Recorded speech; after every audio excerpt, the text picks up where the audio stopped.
The most humiliating thing about seeing Cole Harrington again was not that he looked better than he did at 22.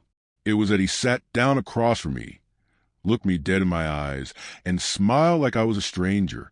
Like I had not spent an entire semester of my junior year pretending to read the same 3 pages of a textbook just so I could sit close enough to smell his cologne. Like I had not cried in my dorm room the night I found out he was leaving school. Like none of it ever happened. Because for him, it hadn't. I was nobody to Cole Harrington. I had always been nobody to Cole Harrington. The only difference between then and now was that I was old enough to know better than to let that hurt me. I was wrong. Welcome to our channel, where we bring you emotional stories that stay with you. If you're new here, hit subscribe and the notification bell so you never miss a story. And if you're returning, thank you. Your support means everything. Now stay until the end, drop a comment with your thoughts, and let's begin. My name is Nia Robinson. I am 35 years old.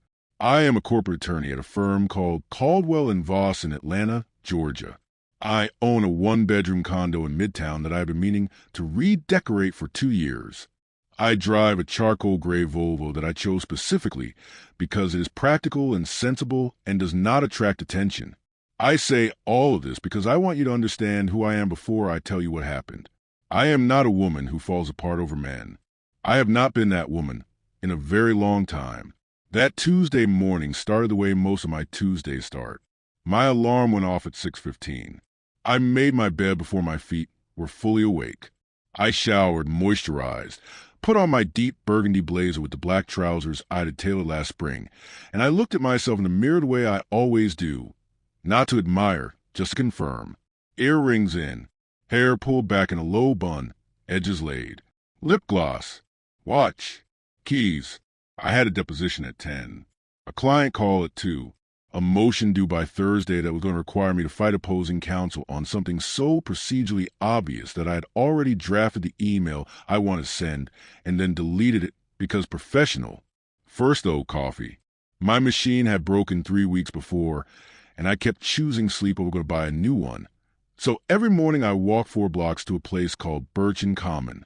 It was a small coffee shop on the corner of Peachtree and a side street that Atlanta had not yet fully gentrified, though it was trying its hardest. The shop had been there for years. Dark wood, tall windows, jazz coming from somewhere in the back that was never too loud. They knew my order before I finished saying it. I got there at 7:52. I know the exact time because I checked my watch when I walked in, calculating how long I had before I needed to start the 4-block walk back. 43 minutes. Enough. Large oat milk latte, 1 sugar. Marcus behind the counter was already reaching for the cup, and a scone if you have one left. Last one. I saved it. Marcus, you're a good man. He laughed and waved me off. I took my usual spot. Corner table by the second window. The morning light came in at an angle there that I cannot fully explain, except to say it made the whole world feel slower. I had a brief I wanted to review before the deposition. I pulled it out, set my phone face down, wrapped both hands around my cup, and I exhaled for what felt like the first time since Monday. For 22 minutes, I was completely at peace. Then the door opened and everything I had built in the last 12 years walked in wearing a navy coat. I did not recognize him immediately. That is important. I want to be honest about that. It was not one of those movie moments where time slows and the music swells and it was nothing like that. It was just a man in a nice coat who came in from the cold and stood at the counter. And something about the way he stood, still unhurried, like a person who had never once been rushed by anything in their life, made me glance up from my brief. That was my mistake. The glance. Because once I looked, I could not immediately look away. He was tall. That was the first thing. Taller than I remembered, though I could not have told you in that half second why I had a memory attached to his height. He had dark hair going slightly at the temples, cut clean, a jaw that looked like it had opinions.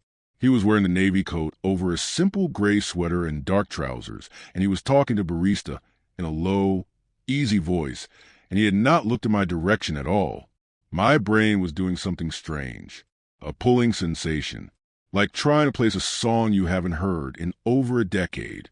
I looked back down at my brief. I read the same sentence 4 times. Then I heard Marcus say the name. "Got you, Mr. Harrington." The brief went blurry. I do not mean that as a figure of speech. I mean my vision actually went slightly unfocused for a moment, the way it does when your body receives information that your mind is not ready to process. Cole Harrington. I kept my eyes on the page. I am a lawyer. I have sat across from people who were actively lying to my face and shown nothing. I know how to be still. I know how to breathe through something. I breathed. I told myself several logical things in rapid succession. Harrington is not an uncommon name. Atlanta has over 5 million people in the metro area. The Cole Harrington I knew was from Portland, Oregon, and there was absolutely no reason for him to be standing inside a coffee shop 4 blocks from my office on a Tuesday in November. None of those logical things helped. Because when I finally allowed myself one more look, controlled, brief, professional, he turned his head, and I saw his face fully for the first time. Hazel eyes, the exact shade I had memorized and then spent years trying to forget. It was him. It was absolutely him. Cole Harrington, 36 years old, give or take. Worth, if the business news I had half-read 6 months ago was accurate, somewhere in the range of $4 billion. Founder of Harrington Capital. On the cover of a magazine I had definitely not stopped to read at the airport last spring for longer than was reasonable. The boy who used to sit 2 rows ahead of me in Professor Ellison's business law class at the University of Georgia. The boy who borrowed my notes once and smiled when he handed them back and said, "You have good handwriting." And I went home and wrote that sentence in my journal like it was a prophecy. The boy I had a full and complete and deeply private crush on for 1 entire year, and who, as far as I had ever been able to tell, did not know my name. He was now standing in my coffee shop, holding a black coffee and scanning the room for a seat. Every table was full, every table except mine. I looked back down at my brief. I moved my scone plate approximately 2 inches to the left for no reason. I straightened a paper that did not need straightening. I was performing being busy with the focused energy of someone who has just been told there's a camera on them. I felt him before I heard him. That particular stillness, moving closer. "Excuse me." Low voice. Unhurried. Just like I remembered. Except deeper now. Or maybe I had just been 21 the last time I heard it, and everything sounds different at 21. I looked up close. Cole Harrington looked like someone who had grown fully into whatever he had been becoming back then. The boyishness was gone. What was left was something quieter and more settled, like a room after good furniture has been moved in. There was a small scar near his left eyebrow I did not remember. His hazel eyes were looking at me with polite, uncomplicated attention. No recognition. None at all. I had prepared myself for this in the 2 seconds between hearing his voice and looking up. I had told myself it would not sting. I had been wrong about that too. "I'm sorry to bother you," he said. "Is this seat taken?" I looked at the empty chair across from me. I looked back at him. My face was doing nothing. I made sure of that.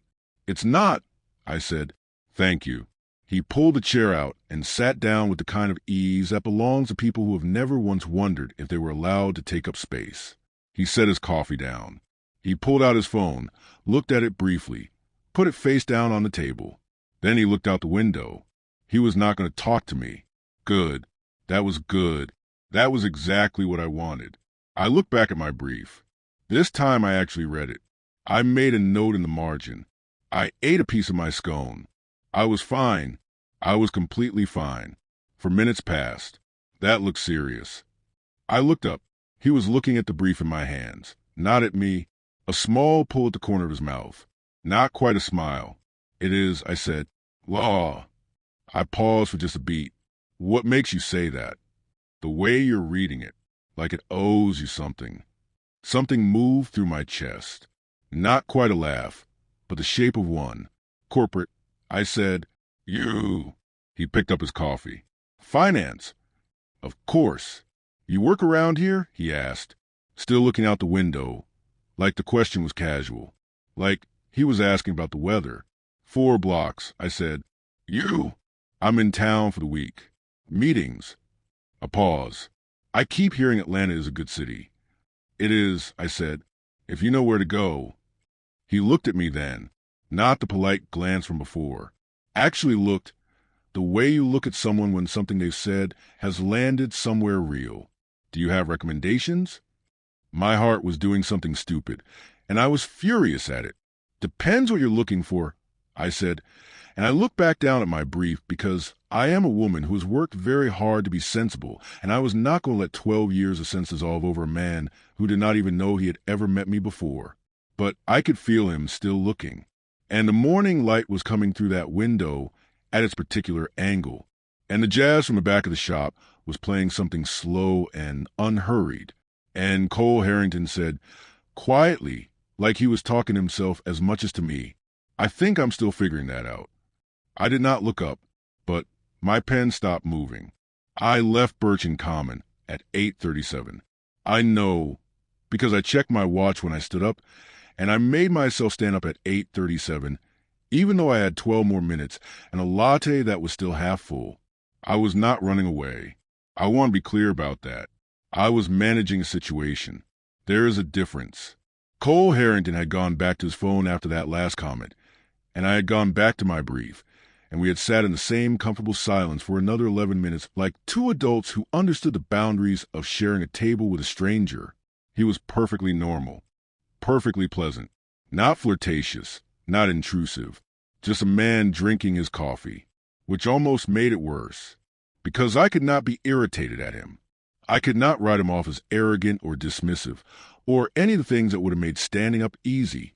He was just sitting there being quietly decent, and I was sitting across from him holding 12 years of feelings I had told myself were dead and buried, and apparently were neither. I gathered my brief, capped my pen, folded my napkin. Have a good meeting, he said, without looking up for his phone. Thanks, I said. Enjoy Atlanta. And I walked out. I made it exactly 1 block before I stopped at a red light and stood there with a November air on my face and said, very quietly to nobody, absolutely not. My best friend Camille called me at noon. Camille Hayes had been my person since our first year at UGA, when we were assigned to the same study group for a contracts class, and discovered within 40 minutes that we had the exact same approach to difficult people, which was to be so thoroughly competent that difficult people eventually ran out of things to say. She was now a pediatric surgeon at Emory.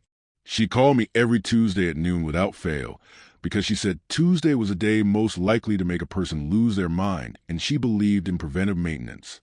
How's the deposition? She said instead of hello. Opposing counsel tried to object to his own question. Twice. Lord. I could hear her eating something. Probably the almond she kept in her coat pocket, because she never had time for a real lunch. You good. I saw Cole Harrington this morning. Silence. Then slowly, Robinson. I know. Cole Harrington. I know, Camille. Cole Harrington. Business law. Second row. Borrowed your notes. Good handwriting, Cole Harrington. Please stop. He was in Atlanta? He sat at my table. I was in my office with the door closed, keeping my voice at the specific low register I used when I did not want my assistant to hear me through the wall. At Birch and Common. Every other seat was taken. He asked to sit, and I said yes before I knew who he was, and then Marcus said his name, and I just sat there. Did he recognize you? The question landed the same way it had that morning, flat and honest and slightly painful. No, I said. Camille was quiet for a moment, not the silence of someone who had nothing to say, the silence of someone choosing carefully. How did he look? She asked. That is not a helpful question. It is absolutely a helpful question. It is a diagnostic question. If he looked terrible, then you feel nothing and we move on. If he looked good, then we know what we're dealing with. I pulled a pen from my desk and clicked it once. He looked fine. Nia. He looked good, Camille. He looked really good. Are you happy? She made a sound that was not quite a laugh, and not quite a sigh, but somewhere between the two. Did you talk? Briefly. He asked about the city. I gave one-word answers and left 8 minutes early. That's my girl. I left 8 minutes early and then stood at a red light talking to myself. Okay, that's less my girl. Another pause. Nia, it was a coincidence. He's in town for meetings. He sat down, he didn't recognize you, and now it's over. You're never going to see him again. I clicked the pen a second time. Right. Say it like you believe it. Right. You want to come to dinner tonight? Mama made oxtail Sunday, and there's still a container with your name on it. Something in my chest loosened slightly. Yes. 7 o'clock. Don't bring wine. Bring that cornbread from the place in Auburn. Done. I hung up and looked at the wall for a moment. Camille was right. It was a coincidence. Atlanta was enormous. The chances of crossing paths with Cole Harrington again were essentially zero. I went back to work. I was productive for the rest of the afternoon. I finalized 2/3 of the motion. I had a strong client call. I caught an error in a contract that would have cost my client a significant amount of money and felt the specific satisfaction of that, the quiet, solid feeling of being good at what you do. By 5:30, I had almost entirely stopped thinking about hazel eyes. By 6:15, I was in my car heading to Camille's mother's house in southwest Atlanta, the cornbread on the passenger seat still warm, SZA playing low on the speakers, and I was fine. I was completely fine. Then my phone rang through the car speakers. Unknown number, Atlanta area code. I almost didn't answer. I have a policy about unknown numbers after 6 p.m. that involves letting them go to voicemail and dealing with them during business hours like a person with boundaries. I answered, "Is this Nia Robinson?" Male voice. Low, unhurried. My hands tightened on the wheel. "Who's calling?" I said. Lawyer voice. Automatic. A brief pause. "This is Cole Harrington. We shared a table this morning at, I think it was called Birch and Common." The light ahead of me turned red. I stopped. I stared through the windshield at nothing. "I got your number from Marcus," he continued. "The barista. I hope that's not." I asked him if the woman who sat at the corner table every morning was a regular, and he said yes. And I asked if he could pass along my contact information, but he said he thought it would be better if he just gave me yours. I realize that sounds strange. I can hang up if you want. He said all of this with the same unhurried calm he'd had that morning, like a man stating facts, not performing confidence, just not particularly afraid of honesty. I breathed once, slowly. "What did you need, Mr. Harrington?" My voice gave nothing. "I was hoping you'd let me take you to dinner." A beat. "You said you knew where to go in Atlanta." I meant it as a genuine question. "You called a stranger for dinner recommendations." "I called a stranger for dinner," he said. The recommendations were an opening. The car behind me honked. The light had turned green. I drove through it on something that was not quite muscle memory. "I don't have dinner with strangers," I said. "That's fair." No pushback. No argument. "Could I give you my number instead? In case you change your mind." I should have said no. I had a whole architecture of sensible decisions that I had built specifically for moments like this, and the top floor of that architecture said, "Say no, hang up, eat the oxtails, go home." "Go ahead," I said. He gave me the number. I repeated it back from memory without writing it down because I have a good memory, and also because my hands were on the wheel and I was not going to pull over for this. "Thank you," he said. "Enjoy your evening, Ms. Robinson." He hung up. I drove 3 blocks in complete silence. Then I called Camille. She picked up on the first ring. "The cornbread better be." He called me. A very long pause. "Cole Harrington." He got my number from Marcus. Marcus gave Cole Harrington your number. "I'm going to have a conversation with Marcus tomorrow morning about appropriate boundaries." "Nia." Camille's voice had shifted. The amusement was still there, but underneath it's something quieter and more careful. "What did he say?" "He asked me to dinner." "And you said?" I turned onto her mother's street. The lights were on inside. I could already smell, or imagine I could smell, Miss Gloria's cooking from the car. I said, "I don't have dinner with strangers," and he gave me his number in case I changed my mind. Silence again. "Did you write it down?" I remembered it. Nia Robinson. Her voice was soft now, almost gentle. "You remember that man's phone number." I have a good memory. It's a professional asset. It is not a professional asset right now. I parked in front of the house, turned the car off, sat in the dark with the cornbread in my lap. He doesn't know who I am, I said, and I had meant it to sound like a reason, a logical, conclusive reason to close this whole thing down. But sitting there in the quiet, it came out sounding like something else, like a door I hadn't decided yet whether to open or close. "Come inside," Camille said quietly. "Mama made enough food to fix most things. We'll figure out the rest." I sat for one more moment. Then I picked up the cornbread and went inside. Miss Gloria Hayes was 61 years old, 4 feet 11 inches tall, and the most formidable woman I had ever personally known, including every senior partner I had worked under and every judge I had appeared before. She had raised Camille and her 2 brothers mostly on her own after Camille's father passed, kept a garden in the backyard that produced more tomatoes than any one household could reasonably consume, and went to Mount Olive Baptist every Sunday without exception, where she sang in the alto section with conviction that made people in the 3rd row tear up. "I could smell that cornbread from the kitchen," she said, taking the bag from my hands and looking me over with the particular attention of a woman who noticed everything and forgot nothing. "You look tired, baby." "Long day, Miss Gloria." She turned and walked back toward the kitchen, and I followed because that was how it worked in her house. You followed Miss Gloria, or you stood in the doorway alone. "Camille told me you had an interesting morning."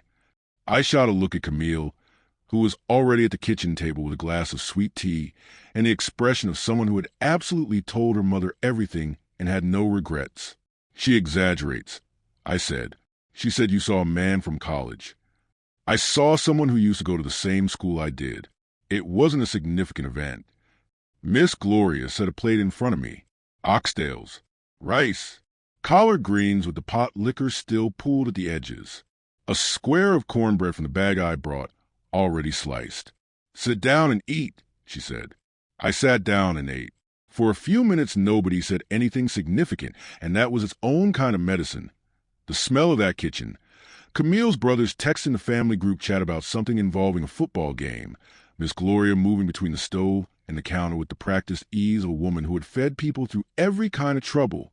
Then Miss Gloria sat down across from me with her own plate and looked at me steadily. "What's his name?" "Miss Gloria." "His name, Nia." I looked at my oxtail. "Cole Harrington." She nodded slowly, like the name meant something, or like she was filing it somewhere. "And he didn't know you?" It wasn't a question. "No, ma'am." She was quiet for a moment, picked up her fork. "You know what I always say about closed doors? That some of them are closed for a reason," I said. I had heard it before. "That's the first half," she said. "The second half is, some of them are just waiting for somebody brave enough to knock." I looked at Camille. Camille looked at her sweet tea. I looked back at my food. Nobody said anything else about it for the rest of dinner, but I thought about it the whole drive home. And later, lying in my bed with the city quiet outside my window, I picked up my phone and looked at the screen for a long time. Then I opened a new contact, typed the number I had not written down and had not forgotten, stared at the empty name field, and typed very simply, him. I did not call. I did not text. I just saved it and told myself that was not a decision. That was just organization. I was almost convinced. I did not text him. Not that night. Not the next morning. Not on Wednesday when I walked into Birch and Common at 7:54 and looked at the corner table and felt something drop in my stomach. When I saw it was empty. Marcus looked at me when I walked up to the counter. I looked back at him. "Don't," I said. He held both hands up. I didn't say anything. "You were about to." "I was about to ask if you wanted your usual." I put my card on the counter. "Yes." "And Marcus, you cannot give my number to strangers. That is not something you are allowed to do." He had the decency to look slightly guilty. He seemed like a good person. "That is not the point. He asked about you real respectfully. Said he'd had a good conversation with you and wanted to continue it." He slid my cup across the counter. "I've seen a lot of men ask about you over the years, Nia. Most of them, I don't tell anything. This one felt different." I picked up my cup. "Different is not a legal standard, Marcus." He smiled. "No, but it's usually the right one." I took my coffee to the corner table and sat down and opened my brief and read the same paragraph 6 times. The table across from me stayed empty. Good. Thursday arrived with a particular aggression of a day that has decided to test you. My motion was due at 5. I had finished it Wednesday night, but spent Thursday morning second-guessing the third argument, which my colleague Darnell said was fine, and my own brain said was a potential problem. And I had learned over 12 years to trust my brain over Darnell, who was excellent at many things but had a tendency toward optimism that the legal system does not reward. I rewrote the third argument. I filed at 4:47. I sat back in my chair and let out a breath that had been building since Tuesday and thought about nothing for approximately 90 seconds, which was all the stillness I was going to get because my phone buzzed. Unknown number. Same Atlanta area code. I stared at it for 2 full rings. Nia Robinson. I answered. Still the lawyer voice. Still automatic. I wasn't sure you'd pick up. His voice was the same as it had been in the car. Low and unhurried. Like a man who had decided to call and, having decided, was not anxious about it. I almost didn't. I said honestly. I appreciate the honesty. A brief pause. I'm sorry to call again. I've been in back-to-back meetings since Tuesday, and I kept thinking about something. I waited. You said Atlanta was a good city if you knew where to go. Another pause. I've been here 4 days, and I've seen the inside of a conference room and 1 hotel restaurant. That seems like a waste. Something shifted in my chest. Not the sharp thing from Tuesday. Something quieter. What kind of food do you like? I asked, and I had not planned to ask that. It came out before the sensible part of my brain could stop it. A beat of silence. Like he hadn't expected the question either. Honest answer, he said. I don't have patience for the other kind. A low sound. Almost a laugh. I grew up in Portland. My mother cooked a lot of Italian. She's half Sicilian. But I spent a year in New Orleans after college, and I've been chasing that ever since. Chasing what specifically? The kind of food that makes you feel like somebody's grandmother made it for you, even if you've never met their grandmother. I looked at the wall of my office for a moment. There's a place on the west side, I said slowly. Family owned. Been there 30 years. The kind of spot that doesn't have a website and doesn't need one because the line starts before they unlock the door. What do they make? Shrimp and grits that will genuinely change your life. Cornbread that comes out in a cast iron skillet. Smothered pork chops on Thursdays. I paused. Today is Thursday.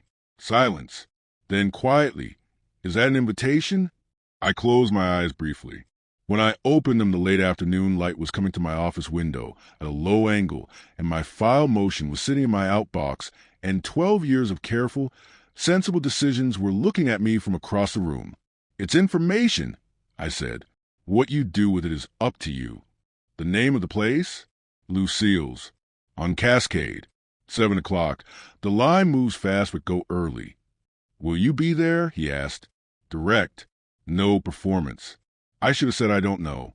I should have said maybe. I should have said something that left me room to change my mind and protected me from whatever this was building toward. Yes, I said. I called Camille from my car in the parking garage. She picked up on the second ring. You're going, aren't you? How did you know? Because you only call me from the parking garage when you've done something you need to talk through before you do it. I leaned my head back against the seat. He called again. And I told him about Lucille's. Nia. A pause. You told Cole Harrington about Lucille's. I know. That is not a restaurant you tell strangers about. That is a restaurant you tell people you have already decided you like. I'm aware of that, Camille. So you've already decided you like him. I stared at the concrete ceiling of the parking garage. I liked him 14 years ago. That's different. Is it? I didn't answer. What are you scared of? She asked. And her voice had gone to that quiet register again, the one underneath the jokes, the one that had talked me through the bar exam and my first big case loss, and in a relationship 3 years ago that I still didn't fully discuss. I thought about it honestly. The way you can only think about things in parking garages and 3 a.m. and other places where there's no performance required.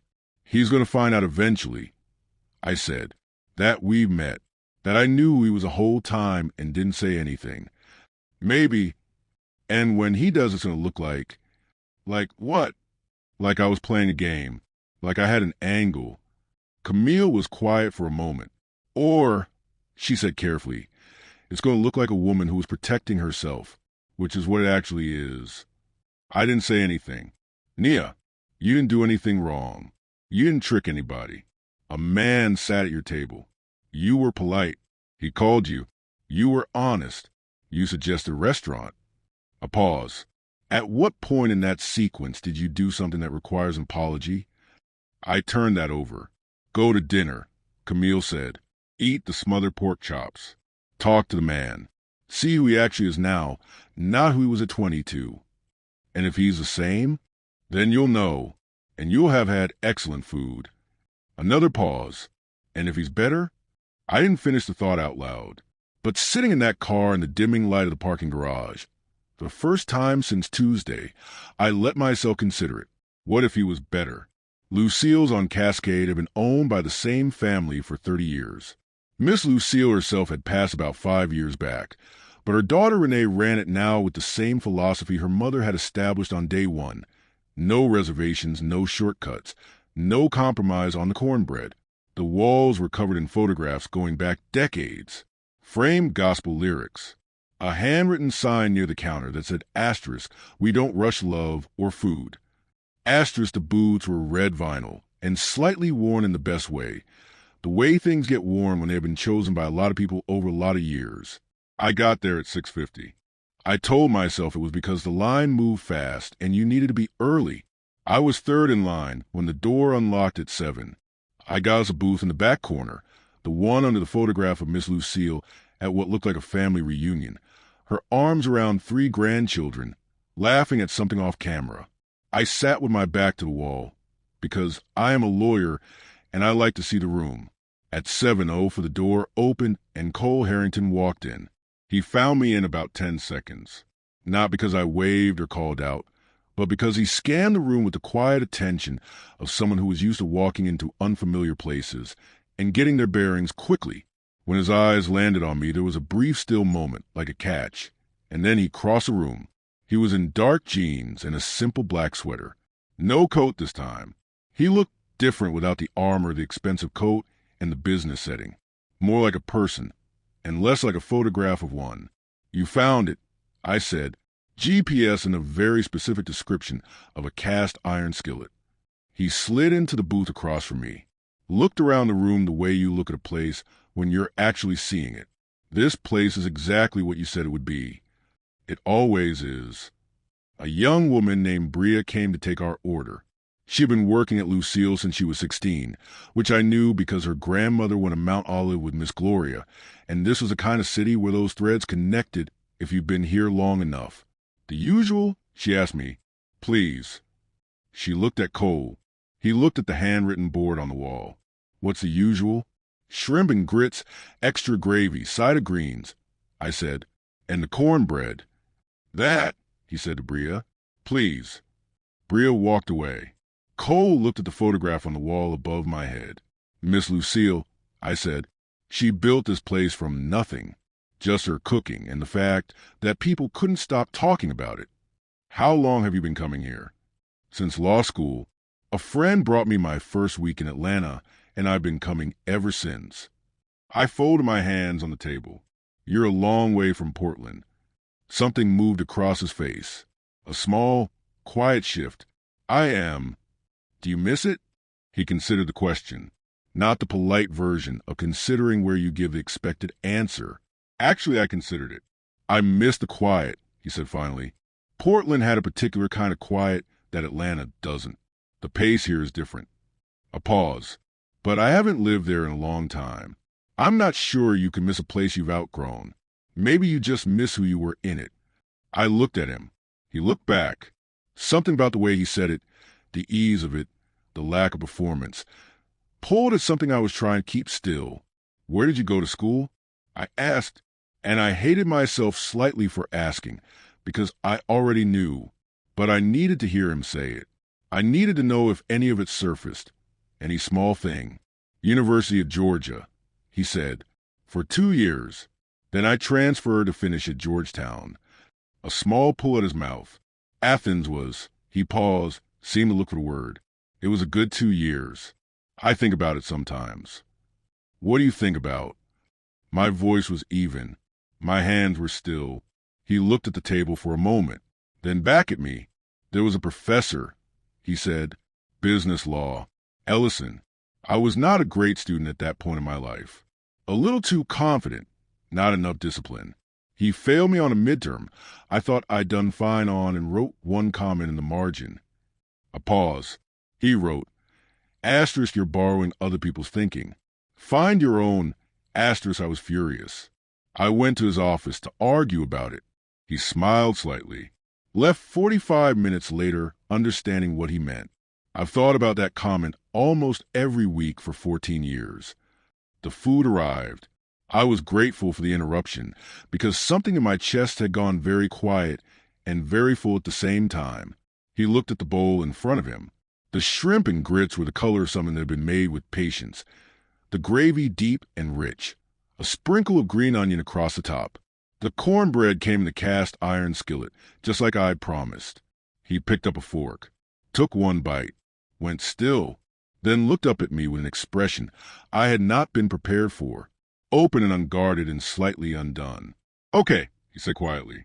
I told you. You did. He looked back at the bowl. You weren't wrong about any of it. We ate. And something happened over that table at Lucille's that I had not planned for and could not have protected myself from even if I had known it was coming. We just talked, not the careful back and forth of two people performing dinner conversation. Actually talked.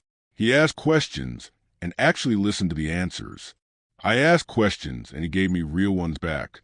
We talked about Atlanta and Portland and what it meant to build something from scratch and what it cost.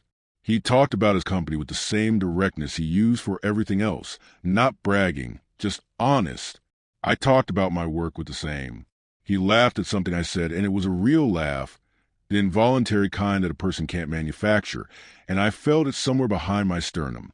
At some point, Bria came to ask if we wanted dessert, and I looked up and realized the restaurant was half empty and an hour and 40 minutes had passed. Peach cobbler, I said. 2. Cole looked at me. You didn't ask if I wanted peach cobbler. You want peach cobbler. A pause. Then, slowly, a smile that did something completely unfair to his face. Okay. We were almost done with the cobbler when he set his spoon down and looked at me in a way that was different from the rest of the evening. More careful, more deliberate. Can I ask you something? You can ask, I said. When I sat down at your table Tuesday morning. He paused. You looked at me for just a second when I walked up, before I said anything, and something crossed your face. He paused again. I don't know what it was, but it didn't look like a stranger looking at a stranger. The table went very quiet. My hands were in my lap. My face was doing nothing. I was sitting across from Cole Harrington in Miss Lucille's restaurant 14 years after the last time I had been in the same room as him, and he was looking at me with those hazel eyes and asking the exact question I had been dreading since Tuesday morning. I could say coincidence. I could say I had one of those faces.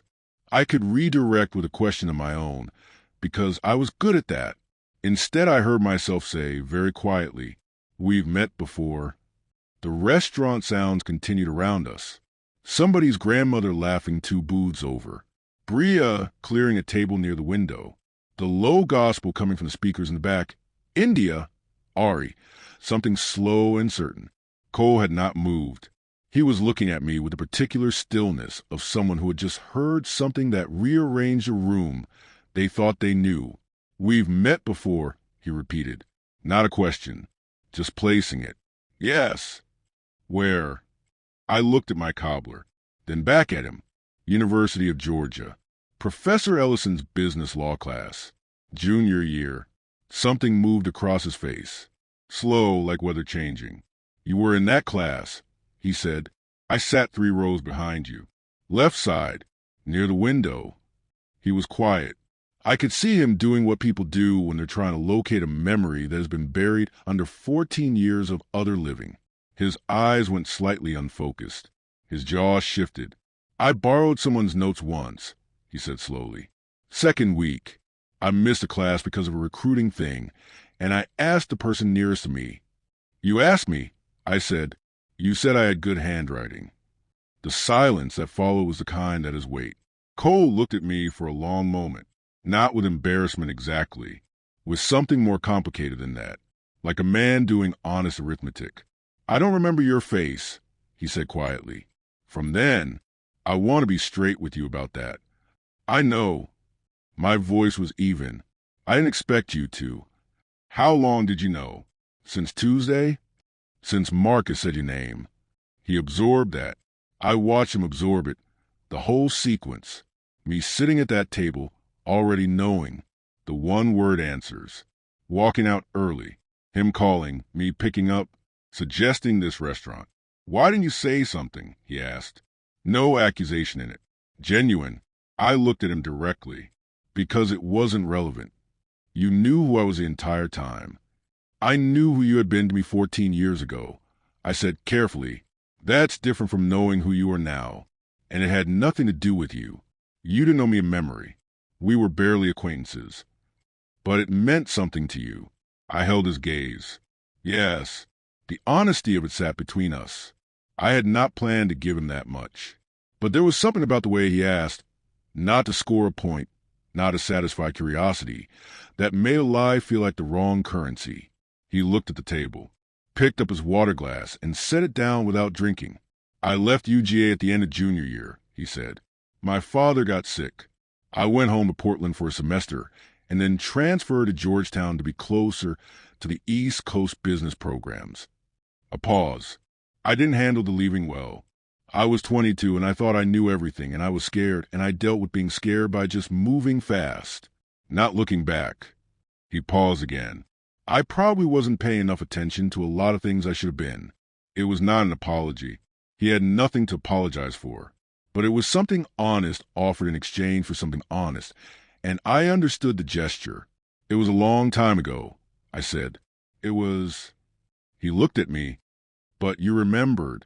I have a good memory. The corner of his mouth moved. You said that about the phone number too. It's consistently true. Something shifted in the air between us. Not lighter exactly, but different, like the thing that had been sitting unnamed on the table had been picked up and looked at and set back down with more care. So, he said, Nia Robinson, business law, junior year, good handwriting, corporate attorney, 12 years, terrible coffee machine. You mentioned the coffee machine. It's an ongoing crisis.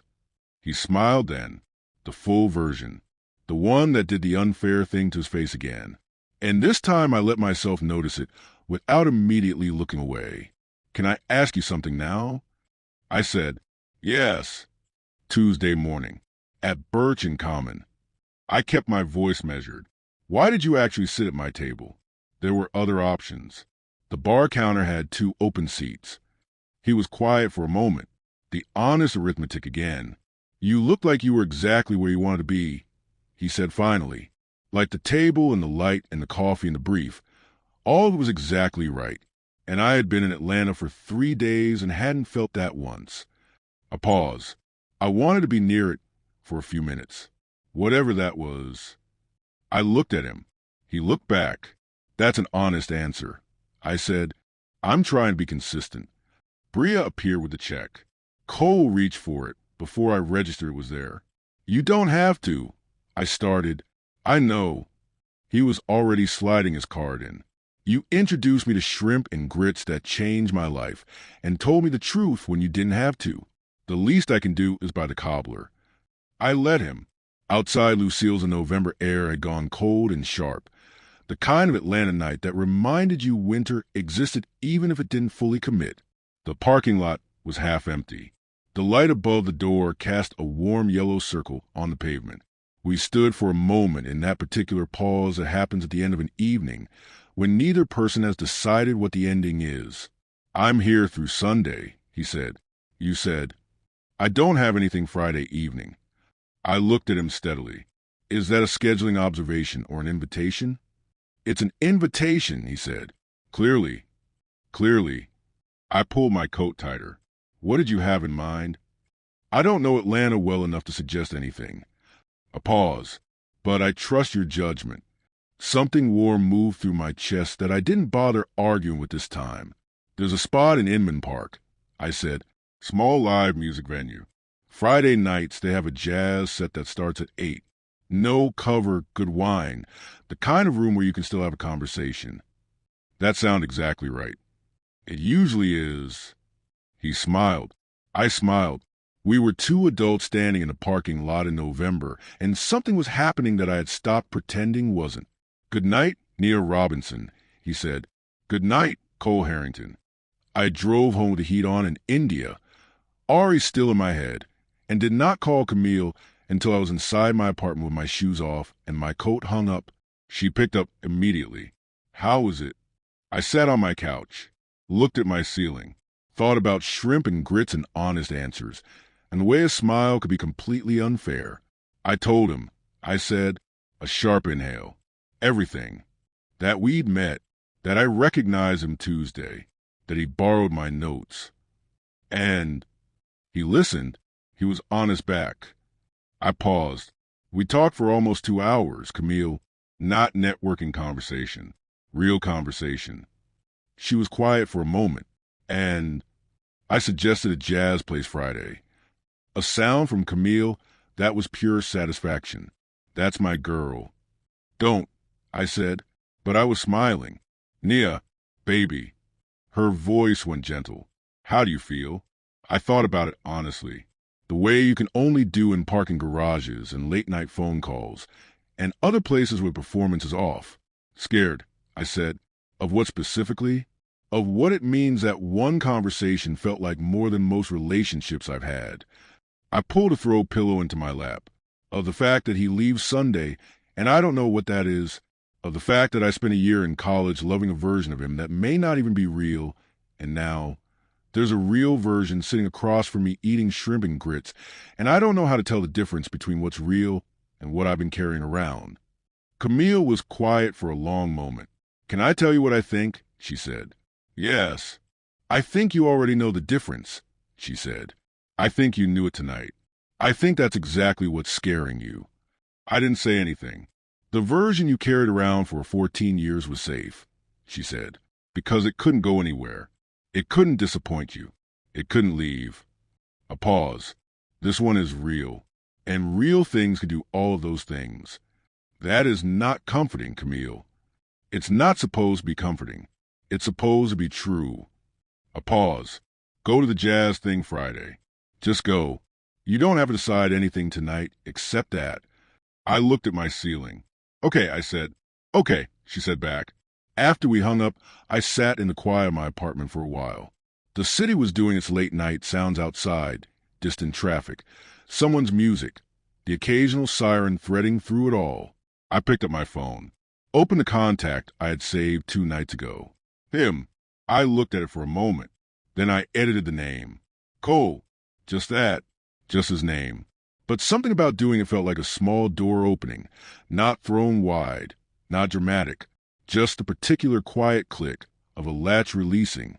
I put my phone down and went to bed. For the first time since Tuesday, I fell asleep quickly. Friday arrived the way good things sometimes do.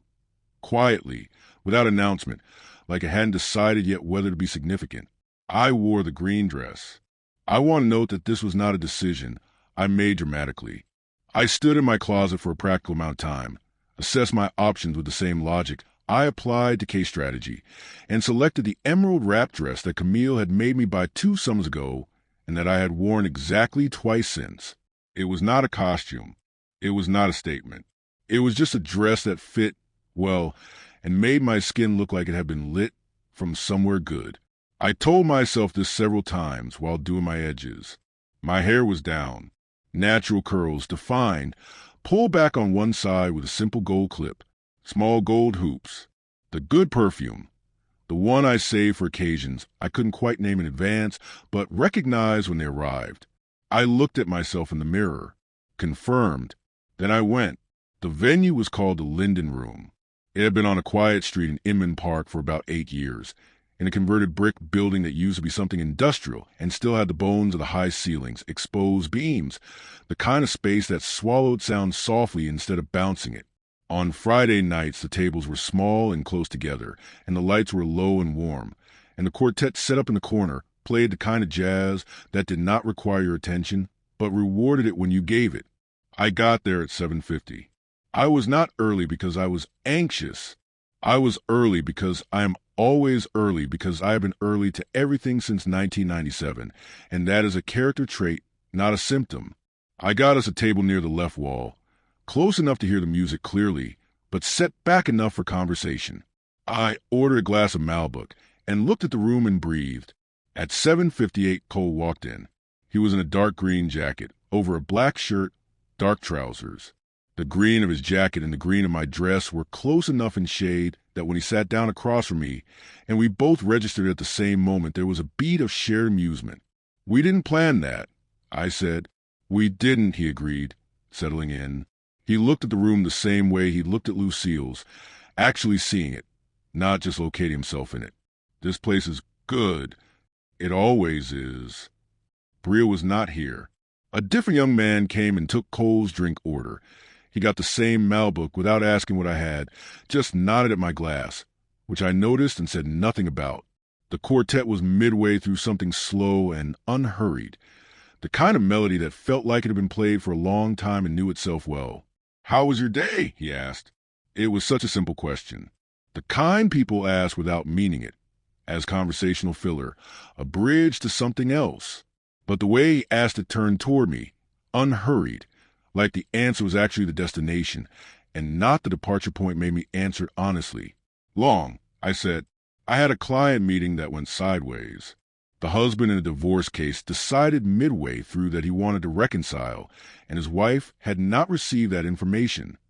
I paused, or rather she had received it, and her answer was an extremely clear no, delivered in my conference room, which made for a very specific kind of afternoon. Cole winced slightly. "That sounds painful. Family law is full of moments where you are in the room when someone's life rearranges itself." I picked up my wine.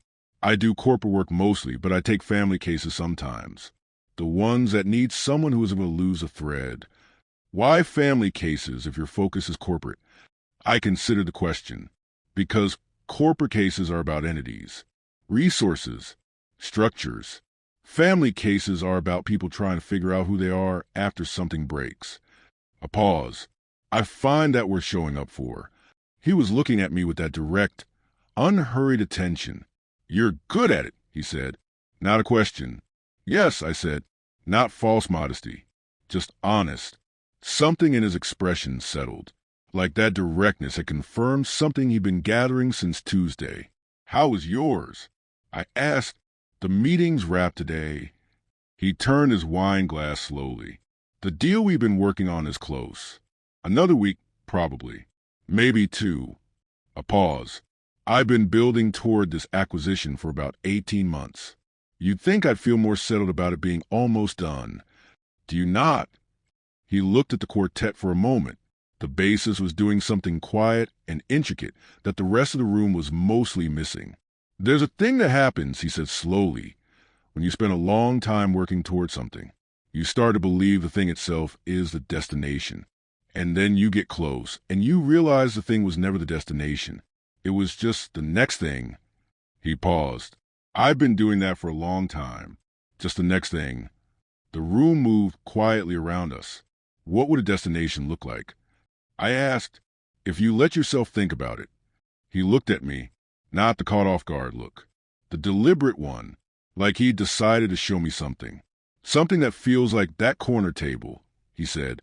"Morning light, good coffee, somewhere to be, but not in a hurry to get there yet." I held his gaze. My wine glass was in my hand, and the music was doing something slow, and the lights were low, and I was 35 years old, and I was not 21 anymore. And I understood the difference between a feeling and a fact.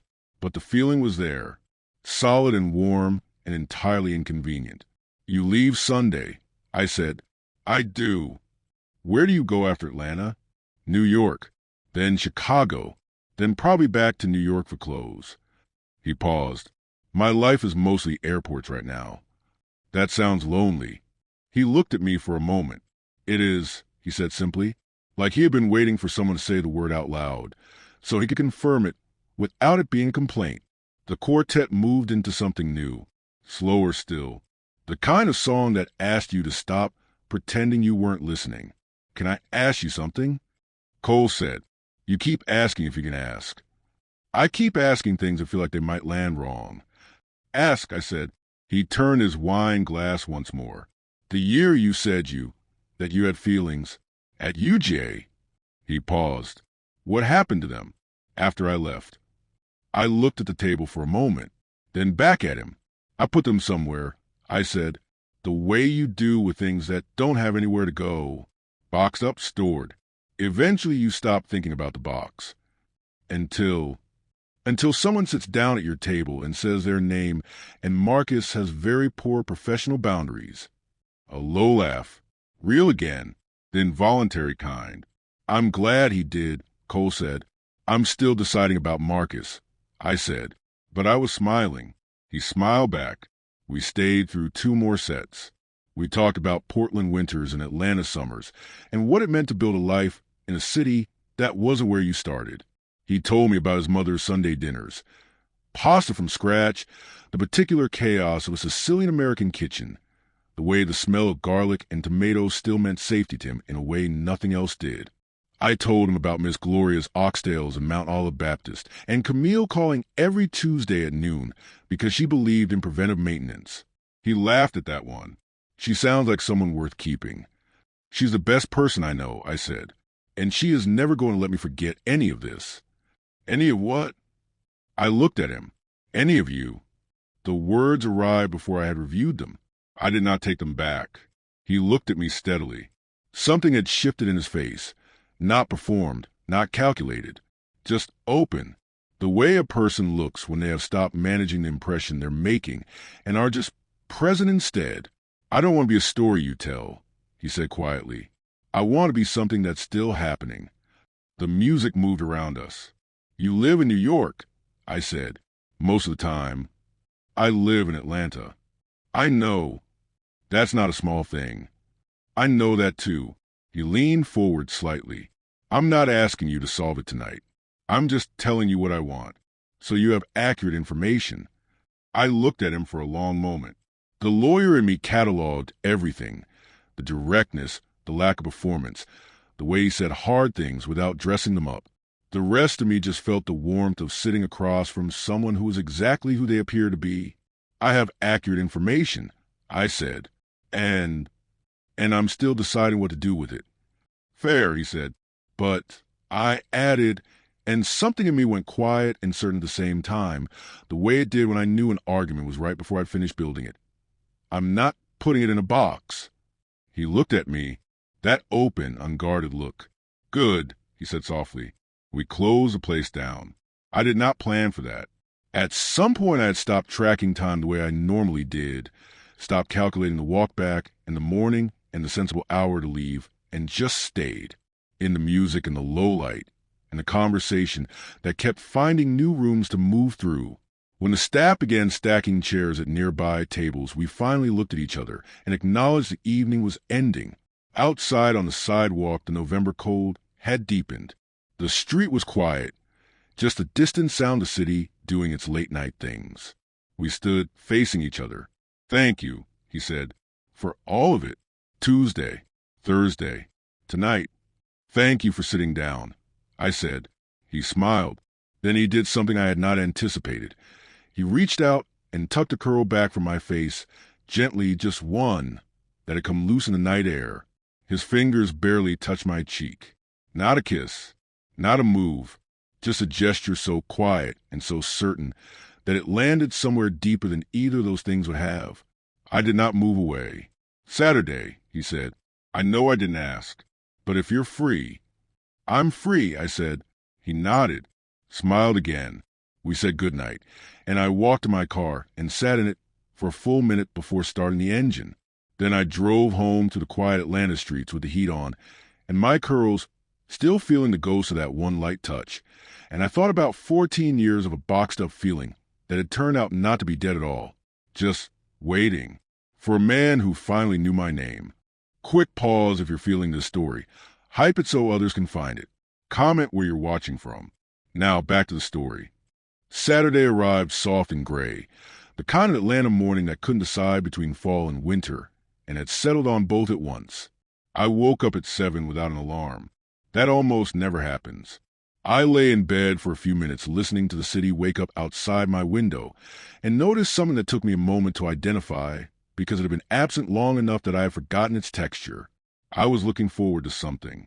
Not in the cautious, managed way I had been looking forward to things for the last few years away, where you keep one hand on the exit and one eye on the risk, and you make sure the thing never gets big enough to hurt you if it goes wrong. This was different, simpler, the uncomplicated forward lean of someone who has decided to be present for whatever is coming. It felt unfamiliar. It felt good. Cole texted at 8:15. Asterisk good morning. I found a farmer's market near the hotel. I have been standing here for 20 minutes, and I don't know what to do with any of this. Help, asterisk. I stared at the message for a moment. Then I laughed. Out loud, alone in my apartment. A real laugh. I typed back, which market? Asterisk Ponce City. There's a woman selling something called pepper jelly, and she's very convincing. Asterisk. Asterisk by the pepper jelly. You won't regret it.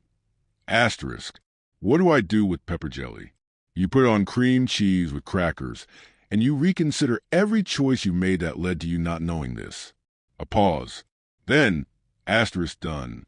She also sold me honey and something called chow chow that I didn't have the heart to refuse. Asterisk. You're gonna be fine. Another pause. Then, come walk with me. I looked at that message for approximately 4 seconds. Then I got up and got dressed.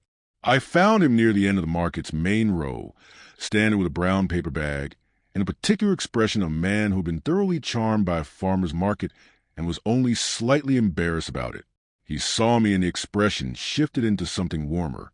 You came, he said. You asked. He looked at me for a moment.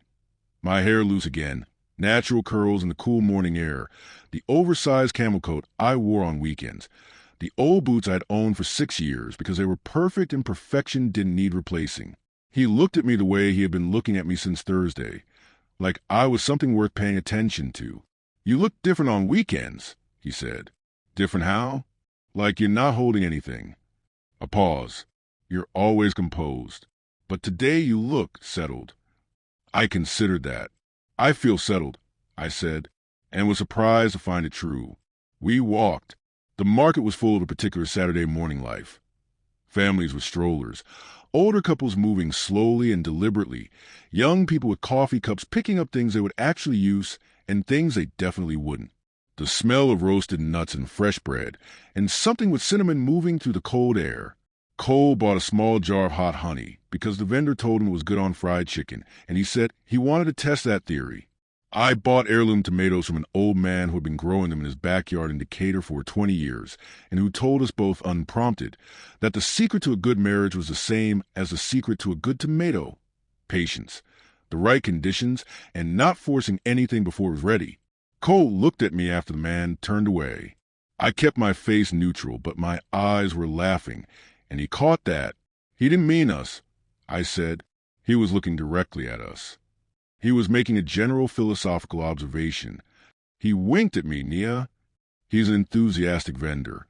Cole smiled and shook his head, and we kept walking. We found a bench near the end of the market where the crowd thinned and sat with our coffee cups and the old man's philosophical tomatoes and the pepper jelly and the honey and the chow chow, and the gray morning moved around us peacefully. I called my mother last night, Cole said. I looked at him. Yeah. I told her I'd had an unexpectedly good week in Atlanta. A pause. She asked why, and I said I'd met someone interesting, and she asked approximately 47 follow questions that I was not prepared for. What did you tell her? That I'd tell her more when I knew more. He turned his coffee cup in his hands. She said, and this is a direct quote. She said, Cole, interesting is how it always starts. Pay attention. Something moved through my chest. Quiet and warm. Your mother sounds like someone I'd like. I said. She would like you, he said simply, immediately and completely. I looked at him. You don't know that. I know she respects people who say exactly what they mean without apology. He looked back at me. So yes, I know that. I held his gaze for a moment. Then I said the thing I had been turning over since Friday night. I want to say something, and I need you to just let me say it before you respond. He nodded. Okay. I spent a year carrying something for a version of you that I made up. I said, I want to be honest about that. I barely knew you. You borrowed my notes and said 7 words to me, and I turned that into something in my head that you had no part in and no responsibility for. I'm not telling you that so you feel obligated to anything. I'm telling you because I think you deserve to know the whole truth of where I've been standing since Tuesday. I paused. The thing I wasn't prepared for, I continued, is that the real version of you is better than the one I made up. And that is genuinely inconvenient given that you live in New York and leave tomorrow, and I have a life here that I have built carefully and that I am not willing to dismantle for feeling. I stopped, but I'm also not willing to pretend the feeling isn't real, because it is. It has been since Tuesday, and it was before that in a different form, and I think you should know that too. The market moved around us. Cole was quiet for a moment. He had let me finish the way he'd promised. His face had done something while I talked, not performing a reaction, just actual feeling moving through it in real time. Something careful and open and slightly undone. Can I respond now? He said. Yes. He turned to face me fully on the bench. I don't remember you from UGA, he said. I want to keep being honest about that. I can't give you a memory I don't have. A pause. But I can tell you what I do know, which is that since Tuesday morning, I have rearranged 3 days of meetings, eaten the best food in my last 5 years, and had more real conversation than I've had in longer than I want to admit. He paused again. I know that when I walk into a room, I look for you now. I know that when something is funny, my first instinct is to see if you caught it. I know that I call my mother, which I don't do mid-trip, because something about this week needed to be said out loud to someone who would understand what it meant. He held my gaze. I don't know what the distance looks like, he said. I don't know how to solve New York and Atlanta tonight, but I know I'm not interested in pretending this week was just a week. And I know I'm not the kind of man who meets someone like you and lets geography be the reason he doesn't try. The gray morning sat around us quietly. I thought about Miss Gloria and the closed doors. The second half of what she always said. The part about being brave enough to knock. My firm has a New York office, I said. Something shifted in his face. I'm not saying I'm moving. I said quickly, I'm saying I have colleagues there.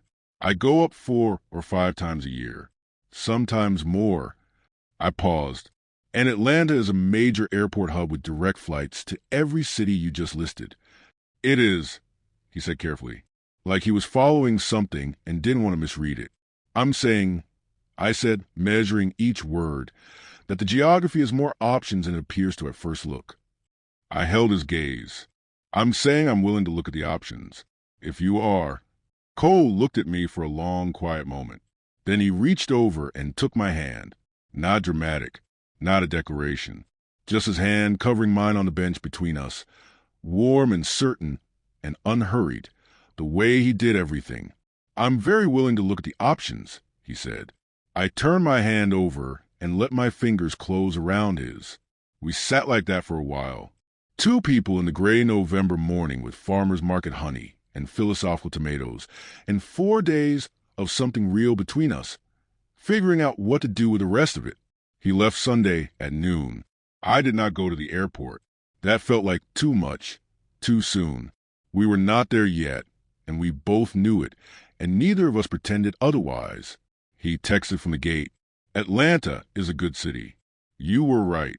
I texted back from my couch where I was attempting to read a brief, and mostly thinking about warm hands and unhurried voices.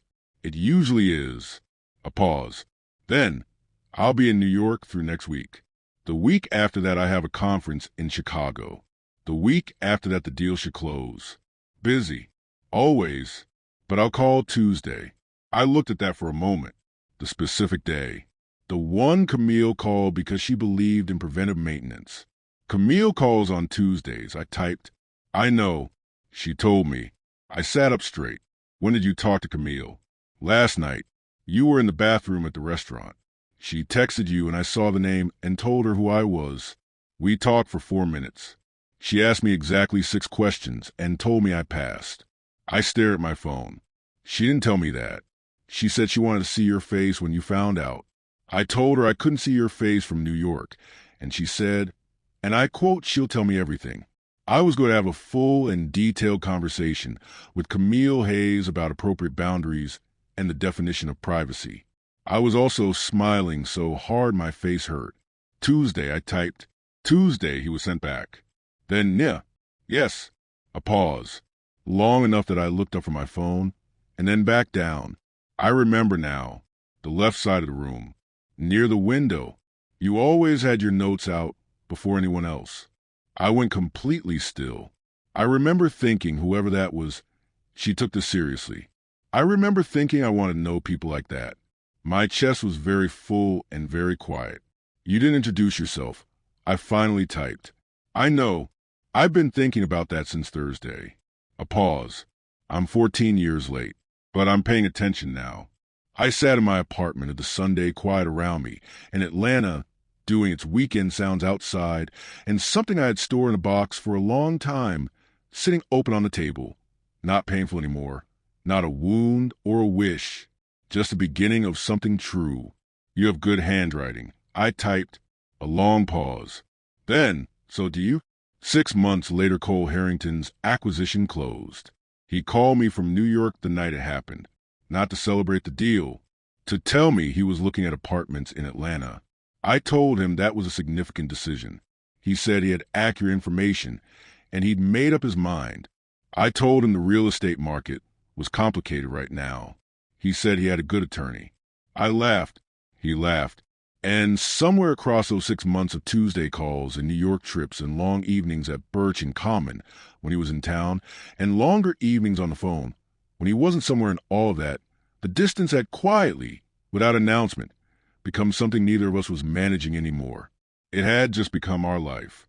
The thing about a door, Miss Gloria said, is that you don't have to throw it open all at once.